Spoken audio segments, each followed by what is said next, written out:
नमस्कार मेरे प्यारे दोस्तों, मैं पीके मिश्रा आपके अपने चैनल RWP एकेडमी में आप सभी का स्वागत करता हूं। हम इतिहास में हम वैदिक सभ्यता के बारे में पढ़ रहे थे। ठीक है, हमने पढ़ा था आर्य का मूल निवास स्थान संबंधी मत। तो आर्य जो है कहाँ से आए थे, तो काफ़ी विद्वानों ने अपने अपने मत दिए हैं।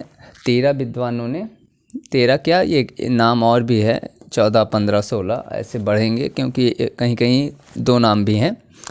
ठीक है, तो कई विद्वान हैं जिन्होंने अपना अलग अलग मत दिया है कि आर्य यहाँ से आए। ठीक है, तो अब हमें पढ़ना है वैदिक साहित्य। ठीक है, और मैंने ये भी बताया था, ये तो मूल निवास स्थान मतलब वो उनका घर कहाँ था। अब वो एक होता है निवास स्थान जहाँ पे इंसान रहता है। ठीक है, तो उसके बारे में भी हम जान लेते हैं कि वो किधर आए, तो कैसे आए, फिर किधर गए। ठीक है, तो उसके बारे में भी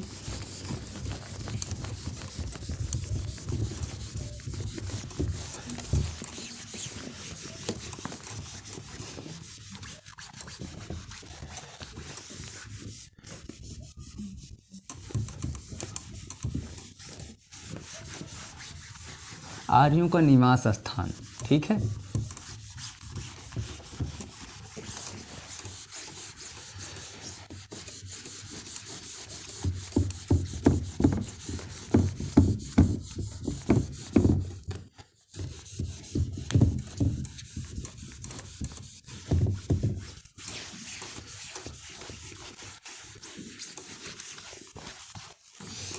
किस टाइप का है कि मिट ही नहीं रहा है सही से।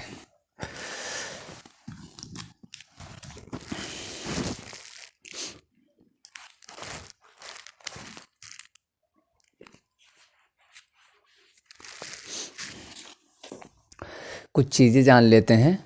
प्राचीनतम जो पांडुलिपि है, जो हमारी वैदिक सभ्यता की, वो ऋग्वेद है। ठीक है, सबसे प्राचीन जो वेद है वो हमारा ऋग्वेद है। तो लिख लेते हैं, पहले थोड़ा सा कुछ लिख लेते हैं, उसके बाद हम निवास स्थान बताते हैं। ठीक है, वैदिक सभ्यता की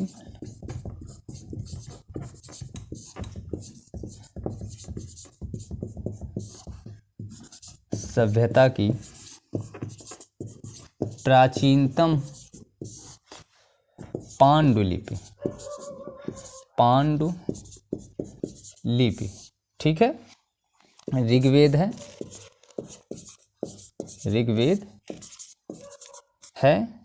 जो वैदिक संस्कृत है। क्या है? जो वैदिक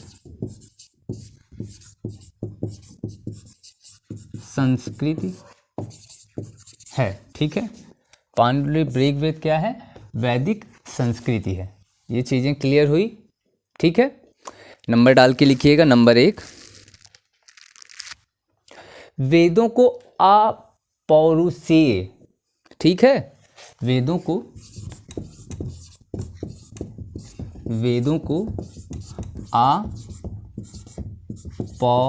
अपौरुषेय। अपौरुषेय मतलब वेदों को पुरुषों ने नहीं। ठीक है, अपौरुषेय मतलब पुरुष उसमें नहीं थे। वेदों को लिखने के लिए वेदों को पुरुषों ने नहीं लिखा। ठीक है, अपौरुषेय और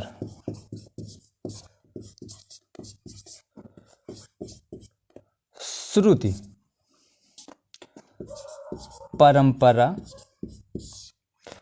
पर आधारित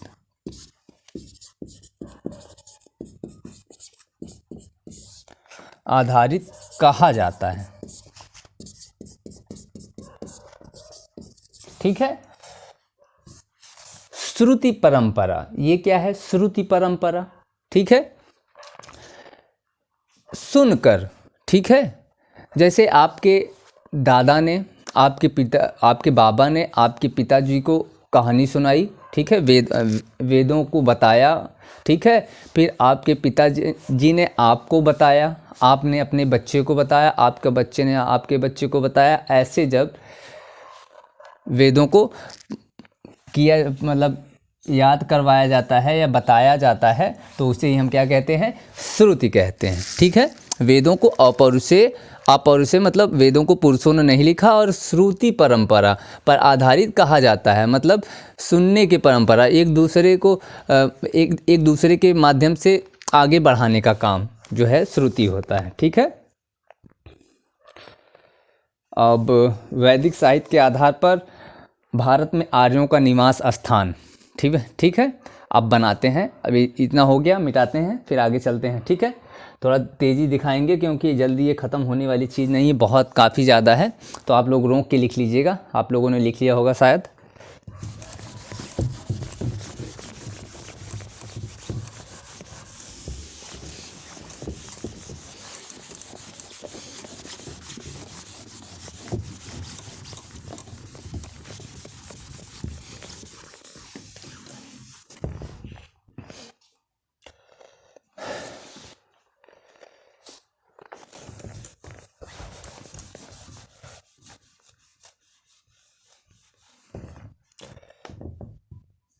पूरे मिटा के लिखना पड़ेगा क्योंकि बड़ा लिखा जाएगा। वैदिक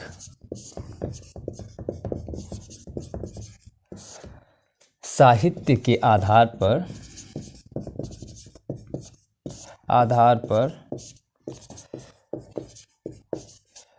आर्यों का निवास स्थान, ठीक है।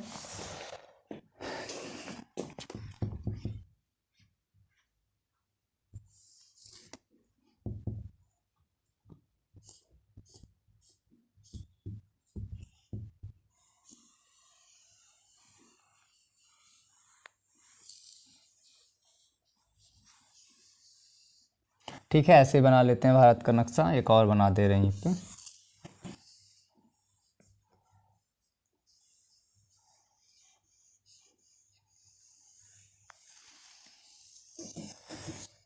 फ्री हैंडेड है, ठीक है।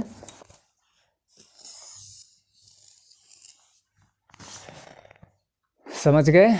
तो ये है हमारा फ्री हैंडेड नक्शा।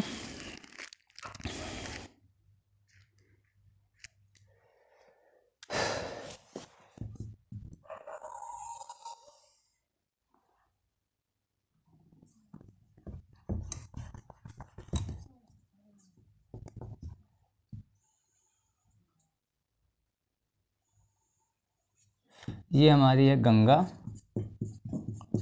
और ये वाली है यमुना, ठीक है। एक नदी यहाँ से ऐसे होते हुए यहाँ पहुँच जाती है,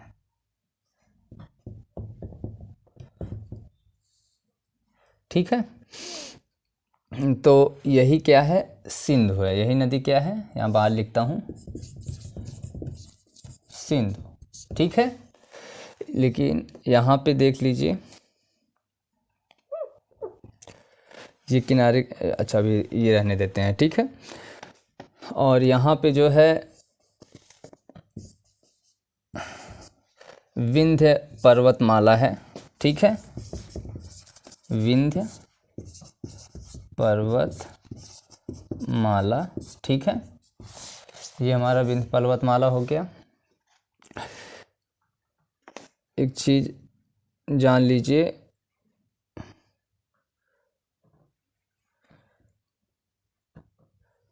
चलिए बता दे रहे हैं। यहाँ से एक नदी आई और आई है, जिसे ही कहते हैं कृष्णा नदी, ठीक है। अभी लिख दे रहा हूँ, अभी मैं आगे बताऊँगा इन सब के बारे में, अभी दूसरा भी नक्शा बनेगा, ठीक है। तो क्या किया, आर्य जो है सबसे पहले कहाँ तक आए, सबसे पहले आर्य गंगा के तट तक आए, ठीक है।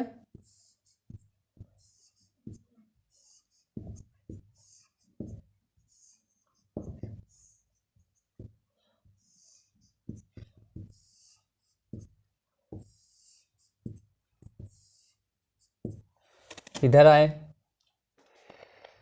ठीक, फिर आज जो है यहाँ पे एक नदी और थी,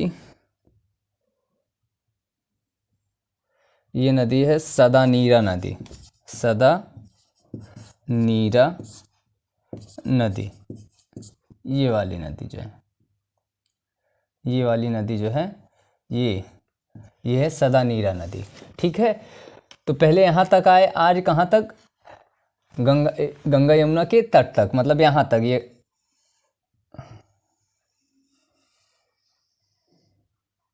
फिर यहाँ से उन्होंने क्या किया, यहाँ से फिर उन्होंने यूं चलना शुरू किया। ठीक है, आगे भी गए वो। सदा नीरा नदी यही क्या है, गंडक के नाम से जानी जाती है। ठीक है, सदा नीरा नदी किस नाम से जानी जाती है? गंडक के नाम से। तो ये जो है, जब आए तो ऐसे आए, पहले यहाँ तक आए। ठीक है, और फिर यहाँ से फिर यूँ इधर भी गए। ठीक है, तो ऋग वैदिक काल, वैदिक काल का समय था 1500 बीसी से 1000 बीसी। ठीक है, तो 1500 बीसी से 1000 बीसी तक जो है ये यहाँ तक पहुँचे। ठीक है, यहाँ तक सिर्फ। और फिर इधर जो है ये सदा नीरा नदी तक भी पहुँच गए। कब? उत्तर वैदिक काल में। उत्तर वैदिक काल। ठीक है, उत्तर वैदिक काल में कितना था? 1000 बीसी से 600 बीसी, ये उत्तर वैदिक काल था। ठीक है, बातें समझ में आ रही हैं कि पहली बार जो है आर्य जो है, अगर आपसे पूछे कि आर्य किस तरफ से आए थे तो लिख लीजिएगा, ये हमारा ईस्ट होता है, इधर वेस्ट, नॉर्थ, और ये हिस्सा साउथ। ठीक है, तो देख रहे हो वो किधर से आ रहे हैं? नॉर्थ से और साउथ से। ठीक है, तो यहाँ पे अगर पूछे कि वो किधर चले हैं तो बता देना, नॉर्थ साउथ से साउथ ईस्ट की तरफ। ठीक है, इधर से किधर चले हैं? इधर देखो, इधर से नॉर्थ और वेस्ट से चले हैं, किधर चले हैं? ईस्ट, मतलब इधर चले हैं, ईस्ट और साउथ की तरफ। ठीक है, यहाँ तक नहीं आया, मतलब वो इधर चले हैं। तो ये लिखना चाहो तो लिख भी सकते हो कि वैदिक साहित्य के आधार पर आर्यों का मूल निवास स्थान जो है, मूल नहीं लिख सकते, निवास स्थान लिख सकते हैं। तो पहले गंगा नदी के तट तक, और फिर जो है सदा नीरा नदी के तट तक। ठीक है, उनका जो है स्थान था। मैंने पहले भी बताया है कि ये जो विंध्य पर्वतमाला है, वहाँ से जो ये कृष्णा नदी का जो क्षेत्र है, इसे ही हम कहते हैं दक्कन। ठीक है, और नदी के जो नीचे का हिस्सा है, इसे ही कहते हैं सुदूर दक्षिण। ठीक है, आ गई बात समझ में? वहाँ पे समझ में आया। अब यहाँ पे भी थोड़ा सा नक्शा बना दे रहा हूँ। ठीक है, इसे मैंने बताया था सिंधु। क्या कहा मैंने? इसे सिंधु कहा था। अभी यहाँ पे भी मैंने बताया था, यही क्या है? सिंधु। ठीक है, फिर मैंने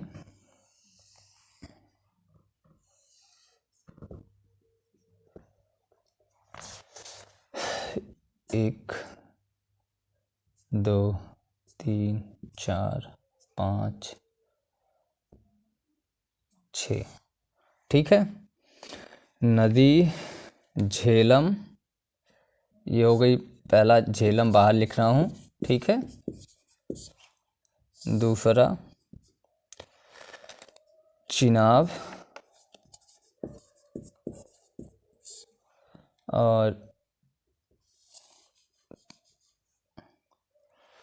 चिनाब के बाद रावी,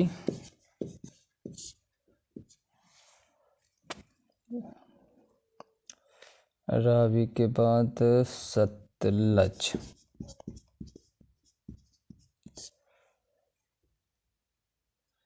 ब्यास, ये कुर्म, कुर्म मतलब अब काबुल है, ठीक है, पहले कुर्म था, ठीक है। ये जो इन नदियों, ये जो नदी थी, ये सात नदियां हैं, ये जो यही जो 7 नदियां हैं, यही क्या कहलाई? सप्त सैंधव प्रदेश, क्या कहलाए? सप्त सैंधव प्रदेश कहलाए। ये जो नदियों पे, जो ये 7 नदियां हैं, इस पे बसे, जो नदियों के किनारे जो बसे हुए हैं, इन्हें हम क्या कहते हैं? सप्त सैंधव प्रदेश कहते हैं। समझ में आई इतनी बातें?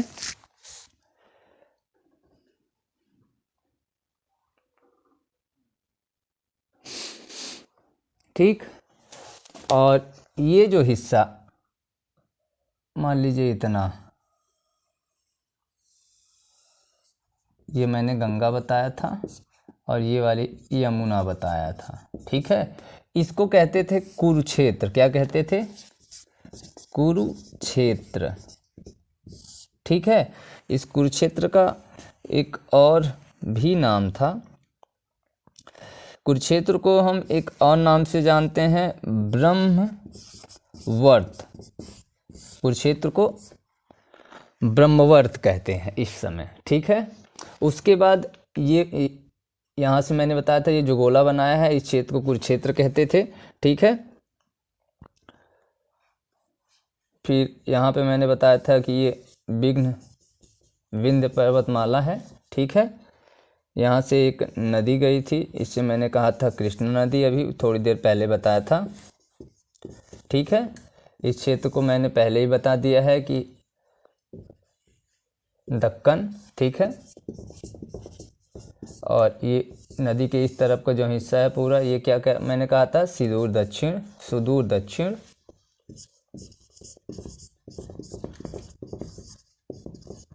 ठीक है। नीचे दिख रहा है इतना कि नहीं? और ये इतना जो हिस्सा था, ये असम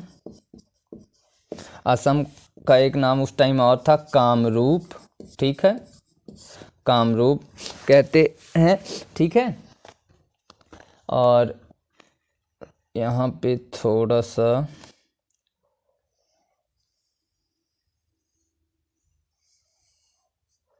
ये हो गया बंग, ठीक है। बंग मीन्स बंगाल, ठीक है। और थोड़ा सा हिस्सा, ये ना हिस्सा बचा है ना, ये वाला जो बचा है, इसको कहते थे ब्रह्मर्षि, ठीक है, देश। इस हिस्से को क्या कहते थे? ब्रह्मर्षि देश कहते थे, ठीक है। ये गंगा यमुना के दोआब पे स्थित है, ठीक है। गंगा यमुना दोआब, ये स्ट्रक्चर समझ लीजिए, पूरा समझ में आ जाएगा। सप्त अगर पूछे, सप्त सैंधव प्रदेश मैंने बताया था, तो ये जो 7 नदियां हैं, इन्हीं 7 नदियों का जो क्षेत्रफल है, इसी को हम कहते थे सप्त सैंधव प्रदेश। मैंने कहा फिर गंगा यमुना यहाँ पे जो बचे थे, इस क्षेत्र को आधे, मतलब गंगा यमुना जब मिली नहीं, उसके आधे क्षेत्र को हम क्या कहते थे? कुरुक्षेत्र कहते थे, और इसे हम ब्रह्मवर्त भी कहते हैं, ठीक है। फिर मैंने बताया कि ये जो बीच का दोआब क्षेत्र है गंगा यमुना के जो मिल गई हैं, उस क्षेत्र को क्या कहते हैं? ब्रह्मर्षि देश कहते हैं, ठीक है। वो आगे जब मैंने बताया था, उसमें संबंधित मत में आर्यों का मूल निवास स्थान संबंधी मत में मैंने बताया है, सप्त सैंधव प्रदेश का मैंने नाम लिया है। तो ये समझ जाना कि ये सप्त सैंधव प्रदेश भारत में ही है, ठीक है।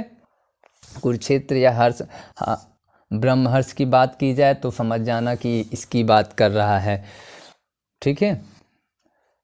ब्रह्महर्ष यहाँ पे है, ब्रह्मवर्त यहाँ है। कुरुक्षेत्र को हम क्या कहते हैं? ब्रह्मवर्त कहते हैं। और ब्रह्महर्ष देश जो है, ये गंगा यमुना के दोआब का जो क्षेत्र है उसे ब्रह्महर्ष देश कहते हैं। असम को मैंने बताया है कि कामरूप कहते हैं। बंग भी है तो बंगाल की बात की गई है, ठीक है। यहाँ पे कुर में जो लिखा है ये अब काबुल है, ठीक है। इतनी बातें समझ में आ गई हो तो आगे चलते हैं। वैदिक साहित्य, अब हम शुरू करते हैं वैदिक साहित्य, ठीक है। इसे मिटाते हैं, आगे चलते हैं। आप लोग इसका स्ट्रक्चर बना लीजिएगा, ठीक है। और जो जैसे लिखा है वैसे लिख भी लीजिएगा। पहले तो समझना है, वो आप समझ ही गए हैं, ठीक है। मिटा रहे हैं अब।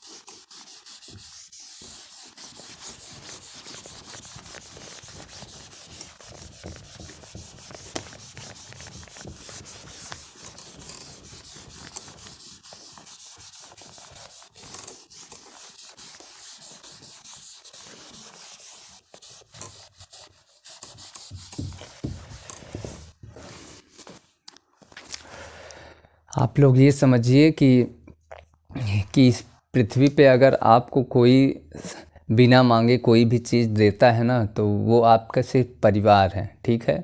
जैसे मम्मी पापा, भाई बहन, ठीक है, दादा दादी, चाचा चाची, मामा मामी, काकी बुआ मौसी, जो भी हैं, जितने भी लोग आपके परिचित हैं, वही आपके लिए कुछ ना कुछ कर सकते हैं। तो आप का भी फ़र्ज़ बनता है कि आप भी उनके लिए कुछ करें, ठीक है।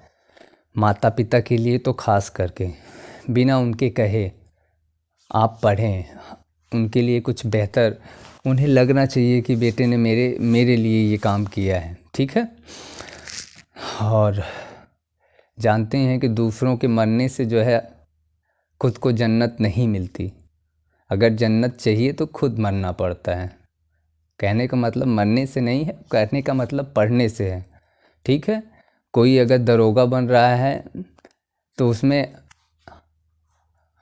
हमें कुछ नहीं मिलना है। हमें भी दरोगा अगर बनना है, या हमें भी DM SDM जो भी बनना है, तो उसके लिए जो है हमें मेहनत करनी पड़ेगी, ठीक है। तो वैदिक साहित्य विश्व का प्राचीनतम, ठीक है।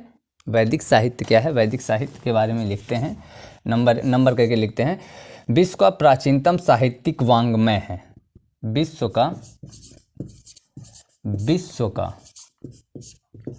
प्राचीनतम, सबसे पुराना, ठीक है, प्राचीनतम साहित्यिक वाङ्मय है। वाङ्मय है मतलब पढ़े जाने योग्य जो है, वाङ्मय पढ़े जाने योग्य साहित्य है। विश्व का सबसे पुराना पढ़े जाने योग्य साहित्य है, ठीक है, नंबर 1। नंबर 2, वैदिक साहित्य को दृष्टा, वैदिक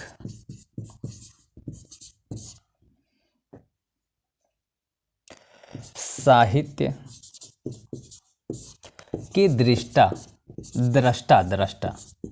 नहीं, दा है, ये दा पे रा है, ठीक है, दृष्टा, ठीक है, आर्य हैं। अगर कहीं दृष्टा लिखा रहे तो दृष्टा का मतलब होता है रचयिता या संकलन करता, ठीक है। रचयिता बढ़िया रहेगा, ठीक है। दृष्टा मीन्स रचयिता। आगे इसके बारे में और बताऊंगा, ठीक है। तीसरा नंबर, वैदिक साहित्य, मैंने आगे ही बताया था। वैदिक साहित्य श्रुति परंपरा, सुनने की परंपरा पर आधारित है, परंपरा पर आधारित है, आधारित है। श्रुति, मैंने पहले बताया था श्रुति क्या है। जो वेद क्या हुआ करते थे कि हमारे पिताजी हमें सिखाते थे और हम अपने लड़के को सिखाते थे, हमारा लड़का जो है अपने लड़के को सिखाता था, उनका लड़का जो है फिर अपने लड़के को सिखाता था। ऐसे जो है एक दूसरे को सुनाकर के सुनाने के माध्यम से ये आगे बढ़ता रहा। ठीक है। चौथा, इसके बारे में मैंने आगे बताया था, वैदिक साहित्य।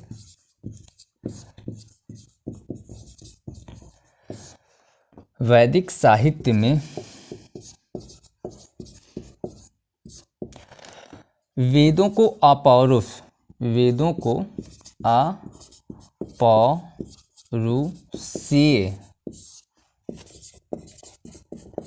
कहते हैं। अपौरुषीय, वेदों को अपौरुषीय मतलब वेदों को पुरुषों ने नहीं लिखा।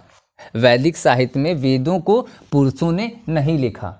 ठीक है, याद रखिएगा, अपौरुषीय कहा जाता है, कहते हैं। ठीक है। पांचवा, मतलब पुरुषों के द्वारा लिखना चाहो तो लिख भी लेना। श्रुति का मतलब सुनना, सुनाना। अपौरुषीय मतलब पुरुषों के द्वारा नहीं लिखा गया। ठीक है।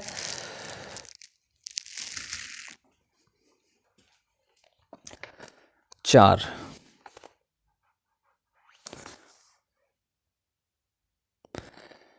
ठीक है। अब वेद को जो है, वैदिक साहित्य के जो है चार भाग कर लो। वैदिक साहित्य के चार भाग, वैदिक साहित्य के चार अंग भाग न करो। ठीक है। एक, संहिता, संहिता या फिर इसी को हम कहते हैं वेद। ठीक है। दूसरा, आरण्यक, ग्रंथ भी लिख सकते हो, आगे ग्रंथ लिख दे रहा हूँ। ठीक है। तीसरा जो था ब्राह्मण ग्रंथ, ब्राह्मण ग्रंथ। और चौथा लिख लीजिए उपनिषद। ठीक है। संहिता अगर कहीं लिखा जाए तो समझ लीजिए वो वेदों के लिए, वेद के लिए ही कह रहा है। संहिता को ही वेद कहा जाता है, लिख लीजिए। संहिता को ही, संहिता को ही वेद कहते हैं। यहाँ पे मत लिखो वेद, यहीं पे लिख लो, संहिता यहाँ पे लिखो। संहिता को ही वेद कहते हैं। वेद चार प्रकार के हैं, वेद चार हैं। ठीक है। ऋग्वेद एक, सामवेद तीसरा, यजुर्वेद और चौथा अथर्ववेद। ठीक है। ठीक। अगर किसी ने आपसे पूछा कि वैदिक साहित्य के कितने अंग हैं या कितने भाग हैं, तो चार भाग हैं वैदिक साहित्य के। ये याद रखिएगा कौन कौन से। संहिता, ठीक है, संहिता लिखा हो। ठीक है। आरण्यक, ठीक, ब्राह्मण ग्रंथ और उपनिषद। ठीक है। अगर आपसे किसी ने पूछ दिया ये चार लिखे हुए हैं जैसे, ठीक है, वैदिक साहित्य के चार अंग बताइए, अगर उसने कह दिया कि ये बताइए वेदांत, वेदांत, ठीक है, वेदांत वैदिक साहित्य का अंग है या नहीं है। ठीक है। तो इसमें नहीं लिखा हुआ है तो ये जान लीजिए उपनिषद, उपनिषद क्या है, वैदिक साहित्य के अंत में आता है, इसे ही कहते हैं वेदांत। क्या कहते हैं? वेदांत। वेदांत होता है, एक होता है वेदांग, वेदांग। ठीक है। अगर आपसे पूछे कि वैदिक साहित्य में वेदांग है या नहीं है, आता है या नहीं आता है। वेदांग, तो वेदांग क्या होता है? कल्प, तरु, शिक्षा, उपनिषद, उपनिषद नहीं, ज्योतिष, ये सब क्या आते हैं? वेदांग में आते हैं। निरुक्त है, छंद है, व्याकरण है, ज्योतिष है, ठीक है, ये सभी चीज़ें।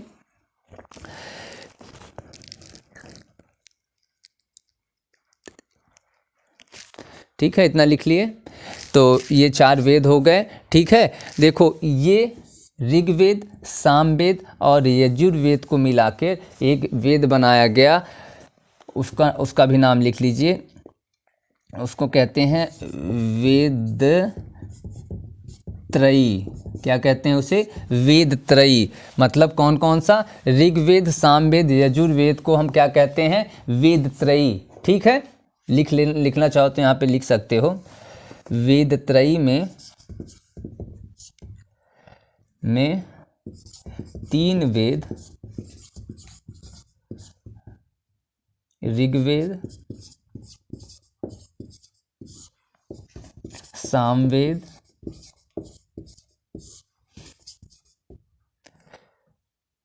यजुर्वेद, ठीक है, यजुर्वेद आते हैं।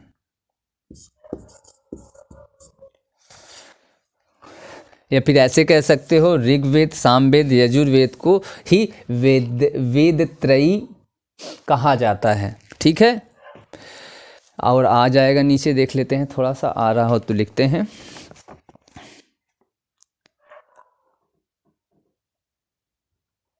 ठीक है, अभी आ जाएगा, अभी 2 लाइनें आएंगी। वेद क्या है? वेद क्या है? वेद ऋचाओं का संग्रह है। तो लिख लीजिए, ये भी नंबर डाल के, वेद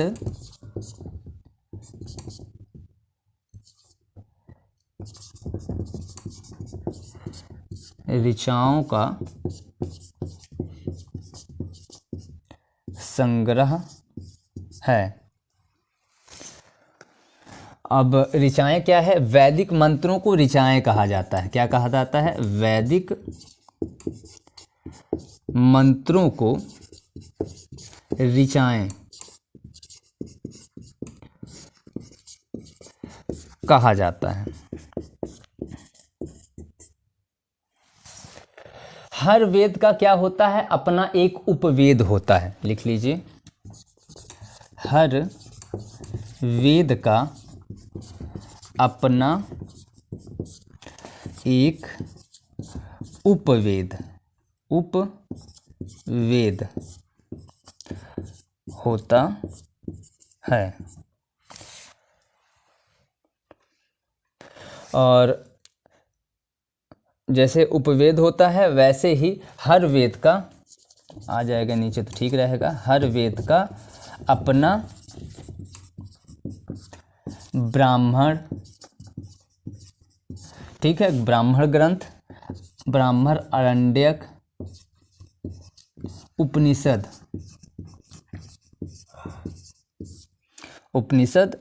होता है। ठीक है, समझ गए? देखो, जितने भी वेद हैं उनका क्या होगा? उपवेद होगा। ठीक है, पहली चीज, जो भी वेद होगा उसका ब्राह्मण ग्रंथ भी होगा, उसका आरण्यक ग्रंथ भी होगा और उसका उपनिषद ग्रंथ भी होगा। कोई भी वेद हो, उसमें एक ऐसा है जिसमें नहीं है शायद, आरण्यक। हाँ, अथर्ववेद में आरण्यक नहीं है। आरण्यक का कोई जो है, वेदों का जो है, कोई भी आरण्यक ग्रंथ नहीं है। ठीक है, तो इतना लिख लीजिए। आ रहा हो तो फिर मिटाते हैं और फिर आगे चलते हैं। हाँ, इतना बहुत बढ़िया है। आगे से फिर ऊपर से चलते हैं।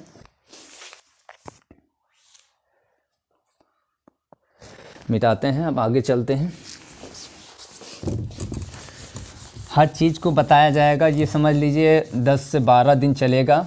अभी 12 दिन में ये आपका पूरा ख़त्म होगा, वैदिक सभ्यता या वैदिक काल। ठीक है, लेकिन आपको उसमें कुछ भी छोड़ा नहीं जाएगा, आपको हर एक चीज़ जो है बताई जाएगी। आप जब इसके आखिरी में पहुंचोगे ना, तब आपको लगेगा कि हाँ इसमें कुछ भी नहीं छोड़ा गया है। और हाँ, ये मान लीजिए जब ये ख़त्म हो जाएगा चैप्टर, तो अब मैं कुछ पीडीएफ भी सोच रहा हूँ आप लोगों को दे दूँ, ठीक है। पीडीएफ का मतलब जो मैं पढ़ाया हूँ पीडीएफ में रहेगा, कुछ तो पीडीएफ में नहीं। पीडीएफ में वैसे तो सारी चीज़ें रहेंगी जो मैंने पढ़ाया है वो भी, और जो उसके एक्स्ट्रा भी हैं वो भी, दोनों चीज़ें उसमें आपको मिलेंगी।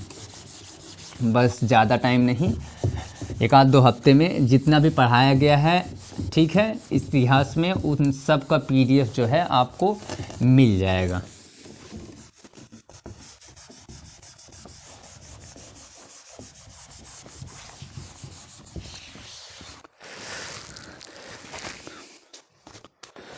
वेदों के, हेडिंग डालिए, वेदों के उपवेद तथा उनके पुरोहित। वेदों के उपवेद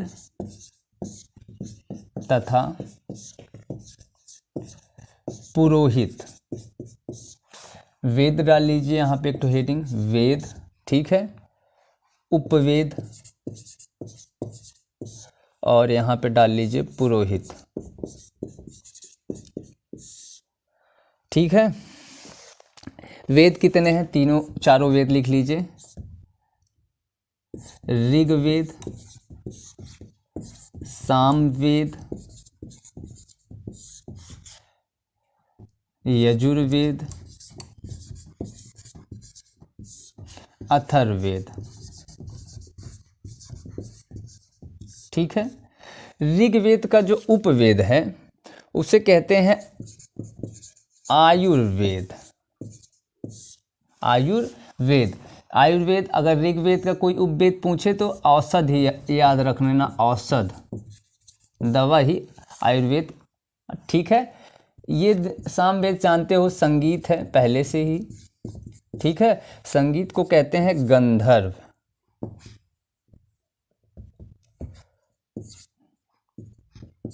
गंधर्व वेद, ठीक है। यजुर्वेद को कहते हैं धनुर्वेद, ठीक है, और इसे कहते हैं शिल्प वेद, ठीक है। ऋग्वेद को कहते हैं आयुर्वेद, सामवेद के उपवेद जो होते हैं गंधर्व वेद कहते हैं, यजुर्वेद के जो उपवेद हैं धनुर्वेद है, और अथर्ववेद के जो हैं उपवेद हैं शिल्प वेद हैं। इनके पुरोहित होता कहा जाता था, होता, या फिर इसे होत्र, ठीक है। इसको पढ़ने वाले को कहा जाता है उद्गता, ठीक है, उद्गाता कहते हैं, उद्गाता, हाँ, उद्गाता। और इसे पढ़ने वाले को अथर्वयु, ठीक है, और इसे पढ़ने वाले को ब्रह्म, ठीक है। इतना कहा जाता है, ठीक है। ये पुरोहित मतलब पढ़ने वाले जो हुआ करते थे उन्हें पुरोहित कहा जाता था पहले पढ़ने वालों को। तो जो ऋग्वेद को जो पढ़ता था उसे क्या होता कहते हैं या होरोति कहते हैं, और सामवेद को जो पढ़ता था उसे कहते हैं उद्गाता, ठीक है। यजुर्वेद को जो पढ़ता था अथर्वयु, और अथर्ववेद को जो पढ़ता था ब्रह्म, ठीक है। अगर ऋग्वेद का कोई उपवेद पूछे तो आयुर्वेद, सामवेद का कोई उपवेद पूछे तो गंधर्ववेद, यजुर्वेद का पूछे तो धनुर्वेद, और अथर्ववेद का पूछे तो शिल्पवेद, ठीक है। ये चीज़ें समझ में आ गई इतनी? नीचे थोड़ा और लिख लीजिए।